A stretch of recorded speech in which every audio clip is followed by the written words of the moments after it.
And next up, we have Trickstar from the Crystar soundtrack by Sakuzio. There we go. Once again, this is a Basterd's LFA, a layman's friendly analysis. The objective of this is for me, as a professionally trained musician, to explain things to you in a way that you can understand as a layman without having to be a professional musician and understand what is happening musically. So if you like that as a concept and everything, we upload these every day. Make sure you're subscribed to the channel, you're following and liking and all that kind of stuff. This is recorded live on stream, and we're going to be pausing a lot because this is also a live reaction that we're doing. So I'm going to be picking out things as I go. So let's do this. Let's check out Trickstar. 3 seconds in, and I know that there's something else that happened here. A fade in. A fade in, synths of strings, a keyboard with a different synth, arpeggiating. So the synth is holding chords up above. Middle ground, we have this arpeggio, which arpeggio is just a chord being played one note at a time. And we're about to bring in the drums. Let me lower the volume a little bit. Let's see. Okay, there's a lot going on over here, because on top of this now, we have a counter rhythm. We are having almost like a polyrhythm going on here with the percussion that just sounded, probably the drum set, and we have another, almost like bells, playing the motif. I believe this is going to be the motif. The motif, of course, being the smallest version of your musical idea. The seed from which everything comes out of.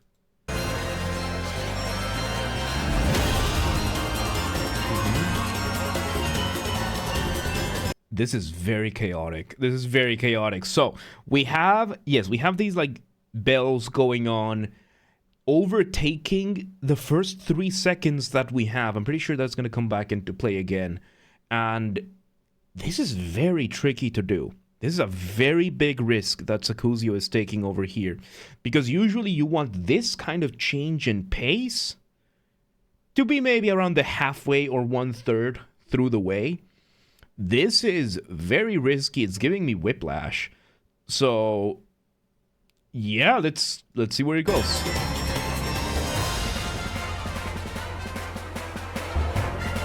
Okay, so we're changing every 5 to 10 seconds, because we went from this almost electronic to this very chaotic middle ground. Very, very, very chaotic, with these bells, with what sounded like a motif. And now we are with an orchestra. We got drums and a trumpet, which the use of trumpet and a snare drum, very, very easy to associate with a more militaristic approach, while the rest of this was more on the mystical, almost ethereal. Hell yeah, Stretch. So, hell yeah.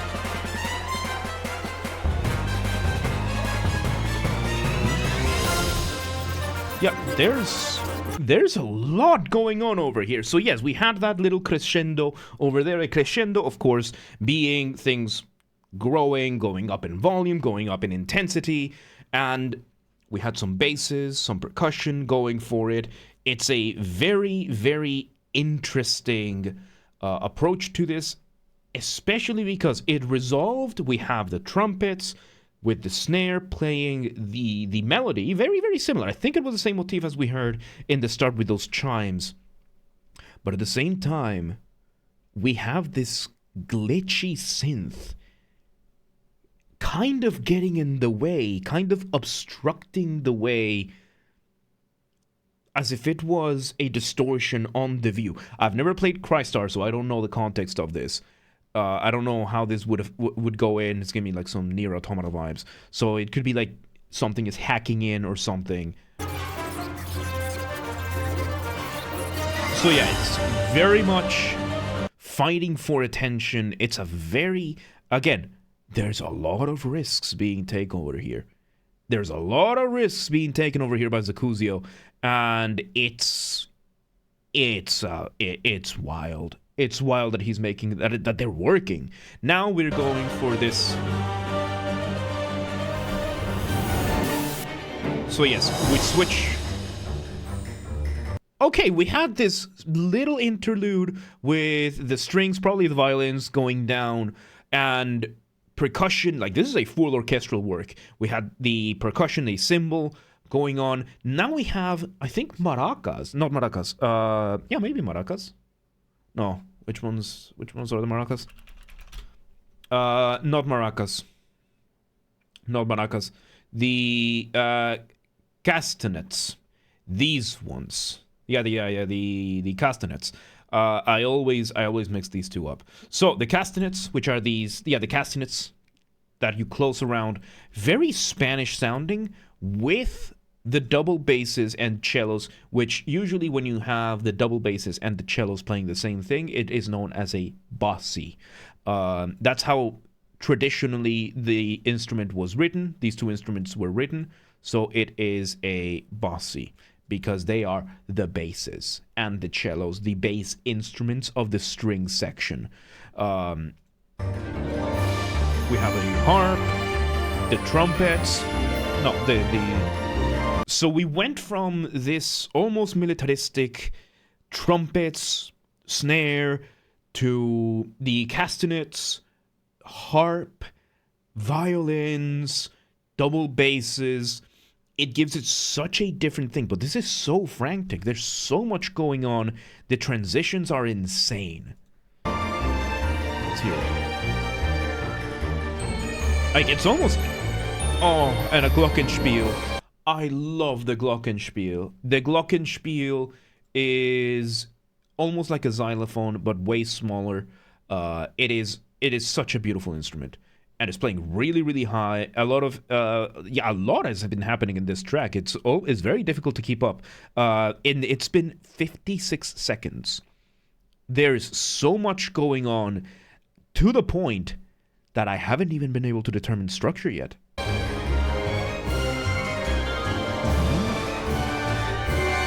There we go. We are bringing the brass in. We are bringing the brass in, and again, it's very risky to use brass. Brass being the trumpets, trombones, tuba. Very risky to do that. Why? Because it is very easy for one brass player to overpower the entire orchestra. I say this every time. Strauss used to say, do not look at the brass players, you will only encourage them.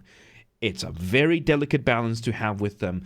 And right now you are seeing this fight between the violins and the glockenspiel, harp, and now the snare and the brass coming in, all while the bassi are still playing what would usually be a tuba part, the bum, bum, bum, bum, bum, bum, bum. It's interchangeable between the two, but usually you would have the tuba do that kind of thing, because that's what tubas are incredibly good for.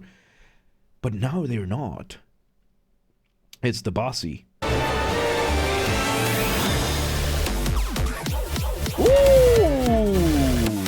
Oh, hang on. I want to hear that again. Hang on. We build up. That was smooth. Oh my god. We started the track with this like synths, electronic elements. We moved to orchestra. And we took the cymbals. I think it was cymbals. So because he's also the producer. Good. We took a composer can make electronic music. Usually a composer is going to produce their own stuff. Here's a little bit of a rant. The only people that you will usually see where the producer is not the same person as the composer are vocalists in the pop industry. Usually those are, because usually these vocalists, and I'm just going to say it, are incapable of composing their own music to a good degree. They are not able to optimize their music properly by themselves, so they bring in an external person to do it, which is often the producer. In the case of music composition, most of the time the producer is going to be the composer. Maybe they're going to have, especially in video game music, maybe there's going to be some oversight from the game director, but usually game directors will just trust the composer to do their thing, and the composer will take care of the composition, the production, post-production, music editing, all that kind of stuff. The composer will be maybe hiring an engineer to do the post-production, but usually pre-production and production is going to be done by the same composer. I'm gonna shill myself over here. I produce my own music. I compose and produce my own music and record my own music because I've studied the craft enough. And it seems like Sakuzio does the same. Most game composers will do that as well. They will produce their own music. They will compose their own music with all that. Back to the point here. Sakuzio has taken the sound, the residual sound of the cymbals, once the orchestra reached that climax, and used that to mask in the start of the electronic music drop. It was insanely clean. The amount of detail to get those frequencies to be damn near the same for that synth is insane. Let's continue.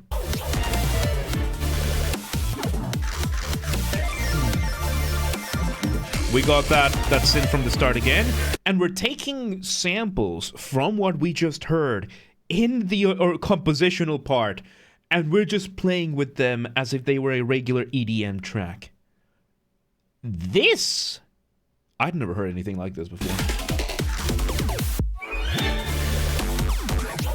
We are mixing that glissando from the flute.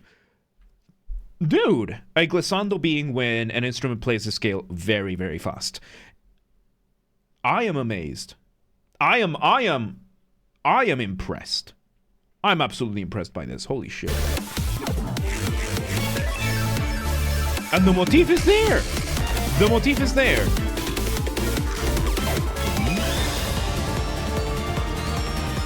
Some of those steers look really good.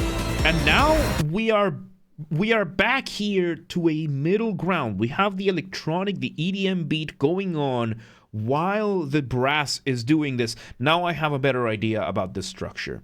So structurally what we had is we had an intro. Incredibly hectic. We had section A, which is the orchestral part. Then we moved to section B, which was the electronic part, with one of the smoothest transitions I've ever seen in my life. I didn't know this was possible. And now we are going, it sounds a little bit like the intro, it sounds a little bit like A. Let's see where we go.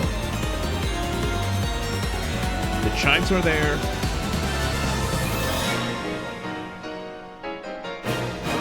Piano and orchestra. It seems like it might be still part of B, because of that glissando right there. You can remove the line between A and B. Pretty much, yeah. Another change. Just the transitions between the instruments are so well crafted. Yeah, and it's to the point that the residual sound of one instrument is being used in tandem with the start of the sound of a different instrument. This is a man who has spent a good amount of time carefully studying his sound libraries, which is a big feat. It's a big accomplishment over here, because sound libraries, especially for synthesizers, we are talking about tens of thousands of different sounds that you can get with different tones, different timbres, different feelings. And this man has found the ones that sound exactly like some of these other instruments to be able to do this. And this is, what year is this from? This is from 2020. There was no AI. There was no Google prompt that would give you these answers. Like, what synth can I get that has the same frequency as this other thing? You might find like some very obscure forum here or there, but for some of these are extremely specific. This man was able to identify them. I have no clue how he would have done something like this, because he could have sampled them and put them in the synthesizer, add a couple of extra layers, something like that. but it's insane. We bring in electric guitar. Like, listen to that, right? That sounds like an ocarina. Okay, no, that one actually, it was the bass in between. So we come in with the guitar. Structurally speaking, this could still be in, we could still be in B, although we're very far now. It could be C. We could have had like a second part of A over here. Like it sounded like we had a little bit of A. So intro, A, B, A, and C, which puts us, as of right now, as I understand it right now, in the structure of a rondo. Is this what it is? I'm not sure yet, but this is what it's sounding like to me.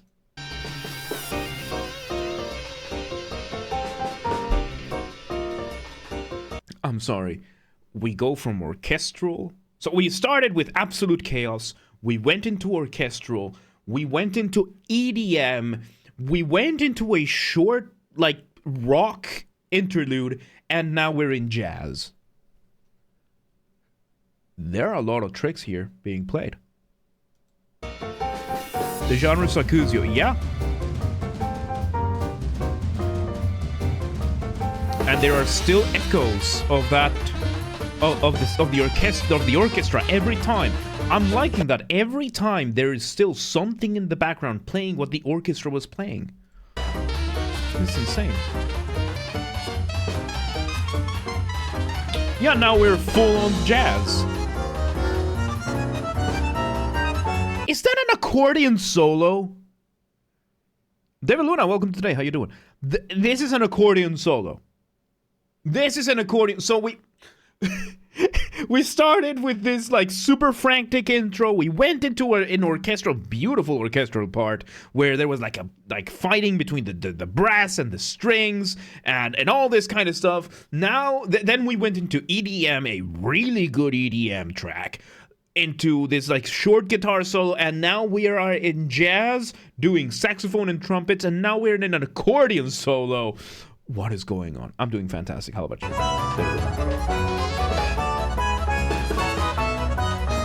Oh my god.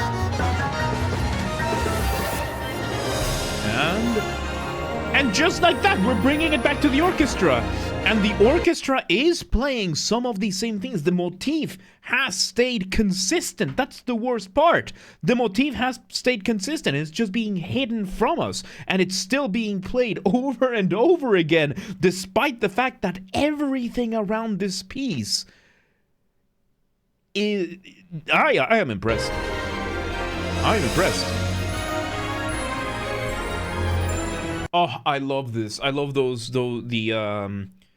like glissando little chimes that you can use with the glockenspiel and the trumpets and the strings, just giving it such a magical feeling. By the way, that's something that Disney used to do a lot in their soundtracks. One of the reasons why Disney soundtracks don't sound as magical anymore, they stopped using violins, they stopped using glockenspiels, they stopped using these chimes. That's basically part of the reason why their soundtracks no longer sound magical.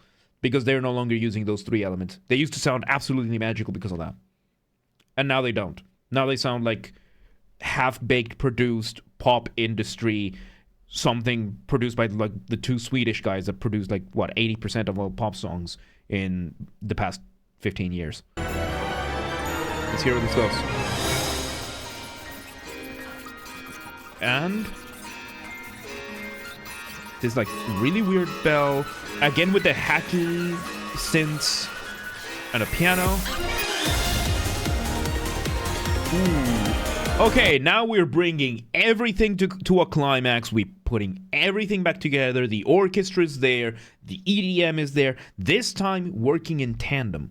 They're no longer fighting for the spotlight, because so far everything here, has sounded like the different genres, the different instruments fighting for the spotlight. Very creative, very risky. Very, very risky move of Sakuzio, but it's working.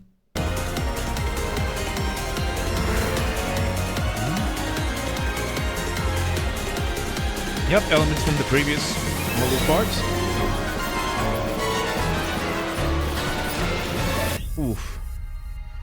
We take everything away. We put those in the distance bells with violins and bring back those. Okay, and that's it. What a trip. What a trip. This was unexpected. I was not expecting for us to go through so many things. It started with some whiplash, and then I am speechless here. I am speechless. I can't even determine the structure. It was kind of like a rondo, kind of not, but instead of using the structure, it was more based on tone and timbre. The transitions were so incredibly clean to do, which can be a challenge. Bringing started and ended the same, yeah, with the same chords and the same synths. Started and ended the same. It was not palindromic though.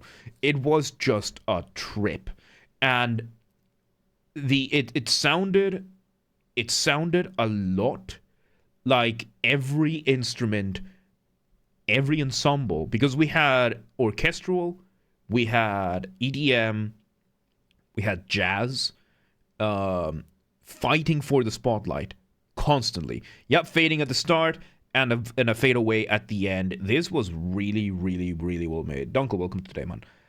There you go. This was Trickstar from the Crystar soundtrack by Sakuzio. What a trip, dude. What a trip.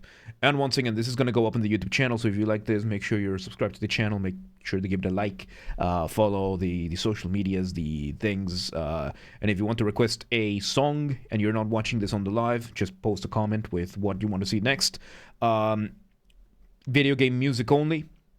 And yeah, there you go. This is our new series. The new name of this series is the Basterd's LFA, the Layman-Friendly Analysis. I'm a professionally trained musician, and I'm trying to explain what is happening musically for those of you who are not, so that you can understand what is happening without having to be a professionally trained musician. So make sure you join the Discord, follow the channel, and all that good stuff. There you have it. Trickstar from the Crystar OST by Sakuzio. What a trip. What a trip, dude. That was insane. But, yeah, let's move on.